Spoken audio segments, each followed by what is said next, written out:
While this was going on, the Strategic Air Command was also increasing its readiness, and on the 24th of October, went to the highest state of alert that it had ever been in its history by having about, let's say, 55 to 65 aircraft on airborne alert over the United States with nuclear weapons aboard. They were hydrogen weapons, about as big around as an oil barrel and 3 times as long. I remember it being 7 megatons. Things became more tense, and we took our job maybe a little bit more seriously.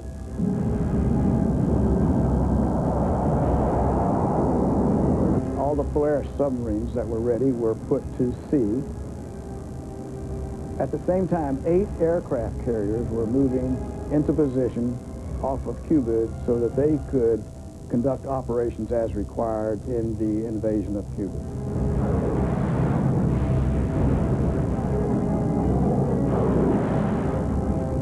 They said no more practice, and about that time the klaxon went off.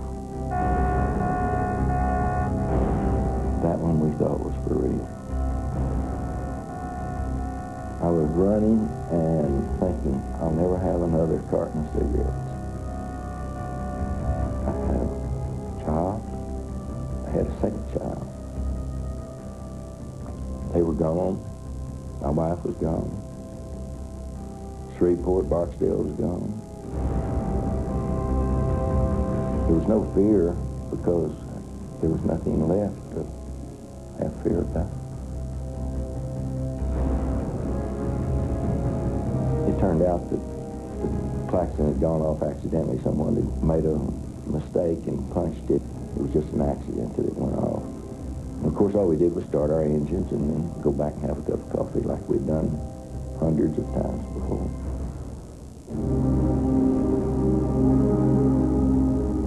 The Soviet ships were continuing toward the quarantine, toward the blockade, and we feared the worst. The concern was not war through deliberate decision, it was through war, through muddle, misapprehension, things going wrong somewhere along the line. No one knew what the hell was going to happen. So in Kennedy's strategy, the UN was one of the things of further resort to which he would apply before he'd go to war. All right, sir. Let me ask you one simple question. Do you, Ambassador Zorin, deny that the USSR has placed and is placing medium and intermediate range missiles and sights in Cuba? Yes or no? Don't wait for the translation, yes or no?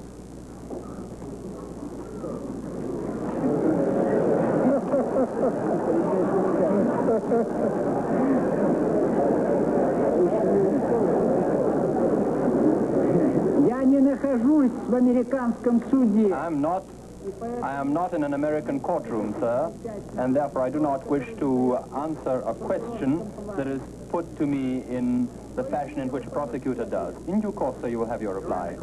I'm prepared to wait for my answer until hell freezes over, if that's your decision. And I'm also prepared to present the evidence in this room. A great deal turned on the quality and the credibility of the photographs, but it must be said that when Stevenson displayed them in the course of his speech at the UN, it did have tremendous impact. As of Thursday, October 25th, definite buildups in these offensive missile sites continues to be made. Throughout this week, Khrushchev had people come into his office to talk to him. But nevertheless, I don't think there was anyone who voiced any definitely dissenting voice to the general line of policy. The president wrote to Chairman Khrushchev as follows. I regret very much that you still do not appear to understand what it is that has moved us in this matter. This government received the most explicit assurances from your government that no offensive weapons are being sent to Cuba. And then I learned beyond doubt that all these public assurances were false.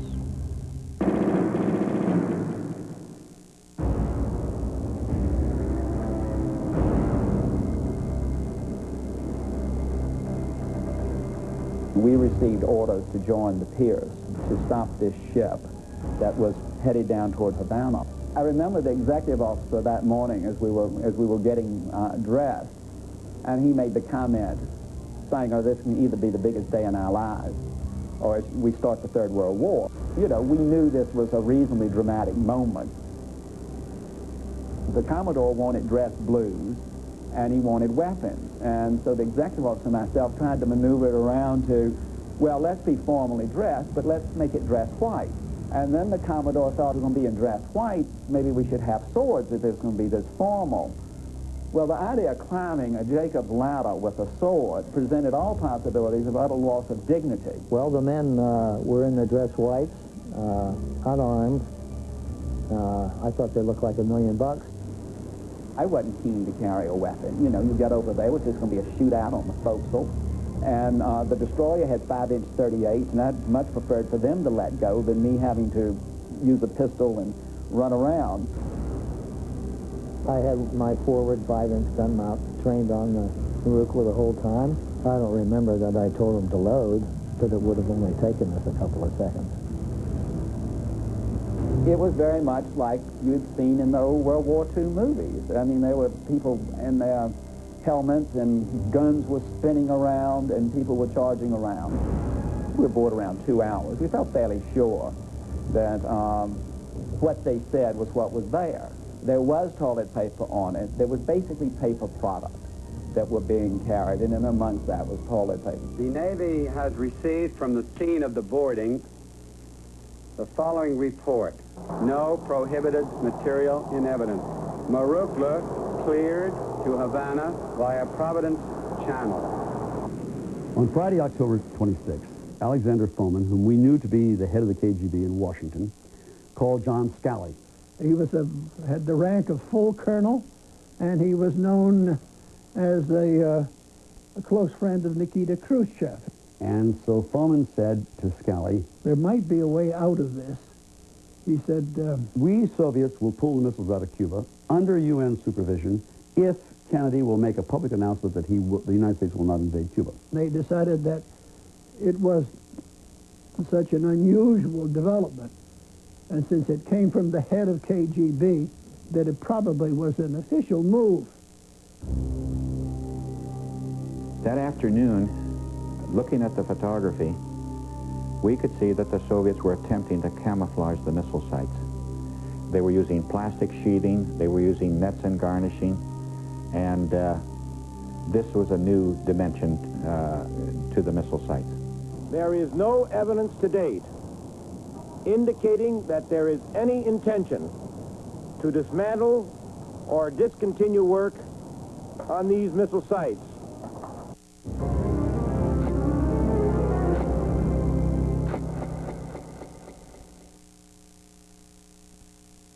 Life is just a bowl of cherries. Don't take it serious. Life's too mysterious. You work, you save, you work. Today, women need all the comfort and support they can get. Is it any wonder so many women choose Playtex as the bras they love to live in? Life is just a bowl of cherries. So live and laugh at it all.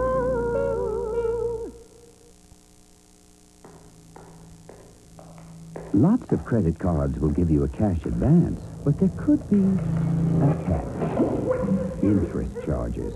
Some credit cards charge them from day one, which is why you should use the Discover card. Pay your full monthly balance and a small transaction fee, and we'll give you a cash advance interest-free. How does that grab you? It pays to Discover.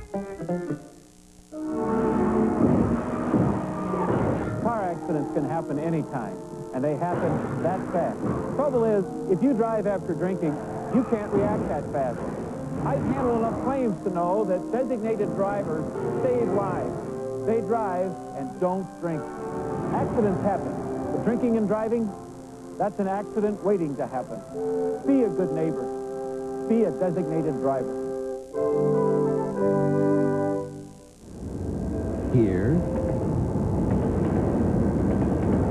there, everywhere. The DeskJet Portable. DeskJet printers from Hewlett-Packard. Make it happen. Alka-Seltzer Plus Nighttime now has a maximum strength cough suppressant and a maximum strength antihistamine, so you get the relief you need to rest without alcohol. Alka-Seltzer Plus Nighttime. Tough medicine without alcohol.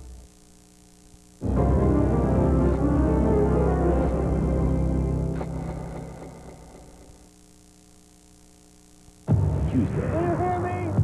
Who are you? Flying saucer. Sam leaps beyond space and time. It's an alien encounter on Quantum Leap, NBC Tuesday. Tuesday. Remember this face. Remember his crimes. He killed 2 women. And pray someone can stop him before he kills again. Reasonable Doubts, NBC Tuesday. Here's what we're working on for News Channel 4 at 10. After multiple rapes and robberies, has the recent local crime spree been solved? I'm Robin Wagner. We'll tell you what police are saying. Also, will the dice soon be rolling near Kansas City? Even if Missouri says no to riverboat gambling, Parksville is still a contender. And don't let Halloween scare your pocketbook. Tonight on For Your Money, we'll show you how easy it is to make your own costumes. We're News Channel 4, Kansas City's 24-hour news channel.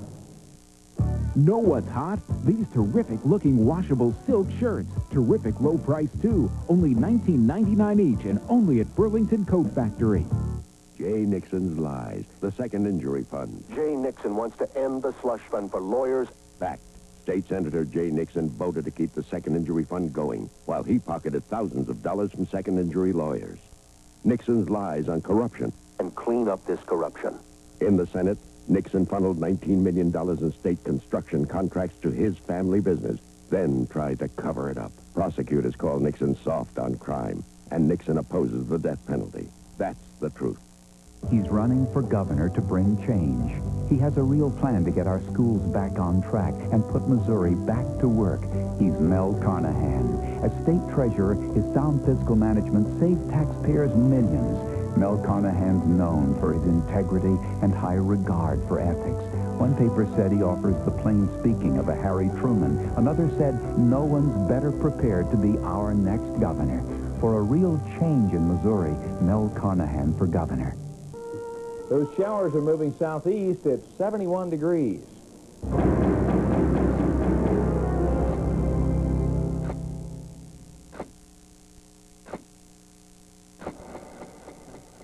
After the boarding of the Marukla, there were no additional contacts, but the blockade continued. What followed next was the saga of the 2 letters. The first was a somewhat conciliatory and promising note from Khrushchev, offering to withdraw the missiles in return for a U.S. guarantee never to invade Cuba. This was followed within hours by a second, far more demanding message. Some speculated that Khrushchev may have been overthrown during the night and that hardliners had taken control. Finally, on the 26th, came 2 letters from Khrushchev to Kennedy. Rusk and I were sitting in the Oval Office as the letter was coming in, and it was obviously a letter that had been written in great pain and agony by Khrushchev. The USA itself would not participate in an attack on Cuba and would refrain others from actions of the sort. If you would recall your fleet, this would immediately change everything. It seemed to us that that letter gave us the beginning of an opening to a diplomatic solution. We and you ought not now to pull on the ends of the rope in which you have tied the knot of war, because the moment may come when that knot will be tied so tight that even he who tied it will not have the strength to untie it. And then it will be necessary to cut that knot. Consequently, if there is no intention to tighten that knot, then let us not only relax the forces pulling at the ends of the rope, let us take measures to untie that knot. As the letter developed, we had an enormous sigh of relief. The single worst day of the crisis was Saturday, the 27th.